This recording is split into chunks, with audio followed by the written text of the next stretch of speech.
Le personnage le plus emblématique parmi les comtes de Champagne est certainement Thibaut IV.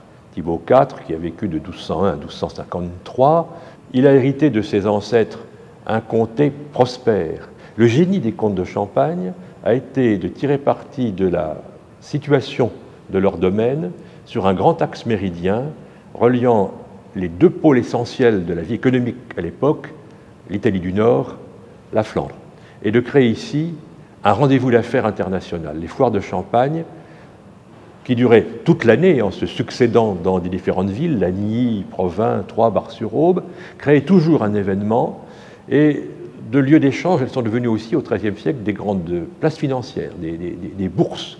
Alors les comtes de Champagne ont tiré de ces activités un rayonnement, une fortune qui a fait d'eux des grands mécènes. Thibaut est une bonne illustration.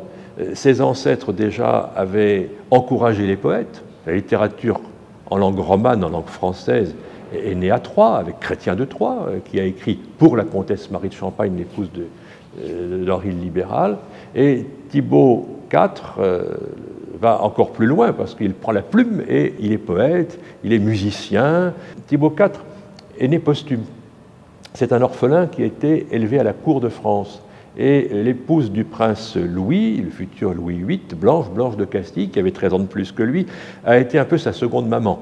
Et il a sans doute idéalisé ensuite cette relation d'affection en faisant vraiment la dame de ses pensées et en écrivant pour elle des textes tout à fait magnifiques.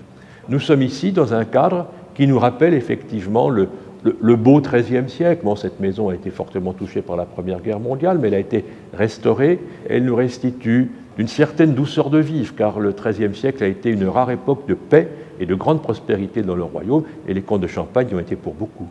Thibaut de Champagne est un personnage attachant parce que c'est un poète, homme de plume, mais aussi homme d'épée.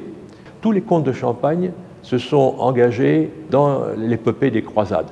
Son grand-père a été roi de Jérusalem, et lui-même part en Terre Sainte au XIIIe siècle, pour des combats qui sont un peu de la dernière chance, parce qu'à cette époque, les États latins se sont beaucoup rétrécis, mais il s'engage résolument dans cette aventure. Alors, on dit qu'il a ramené de la Terre Sainte la rose de Provins, pourquoi pas, c'est une belle histoire, mais il a été manifestement aussi fasciné par une certaine douceur de vivre, par le luxe oriental, par une atmosphère qui correspond bien à cette atmosphère de cour que nous voyons se développer au XIIIe siècle. Thibaut de Champagne a aussi un caractère méridional, en ce sens qu'il héritait de son oncle Sanche le royaume de Navarre. Alors, il est parfaitement légitime de dédier à Thibaut une cuvée qui le montre à la fois comme un guerrier, puisque le sceau équestre figure sur l'étiquette, mais aussi comme l'homme raffiné qu'il était, un poète délicat qui chantait l'amour courtois.